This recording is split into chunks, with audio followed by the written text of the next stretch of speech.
We'll guide you through how to make a boomerang on Instagram from your camera roll. If you find this guide useful, then please consider subscribing and liking the video. This is super useful to go and do, as boomerangs are essentially loops, so they're pretty cool and we can go and make one. So first of all, you can go to the home page like this and go and swipe across. Select story at the bottom, and what you need to do is go and click on your gallery or camera roll in the bottom left. It is important to note that you can only do this with certain types of photos, and they're live photos, so the photo needs to be taken as one. To do that in the camera app, you need to make sure the little icon in the top right does not have a line through it. It will say live like so.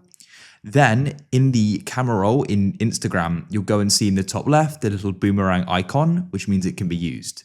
Go and click on it, and then you can go to the top over to the left and click on the boomerang icon. And as you can see, we've now got the classic boomerang here. You've got some different options you can go and use at the bottom here as well. I'll just go and use the classic. That's it. You can then press done. Of course, you can go and add text. You can go and add music. And when you're ready, you can then go and post it on your story. Alternatively, you can go and select post at the bottom here. You can then choose one from your camera roll. You'll go and see the live icon in the top left. And then right in the top left of the page, you'll see the option for photo, change it to loop, and it'll then go and be a boomerang. If you found this guide useful, then consider subscribing and liking the video.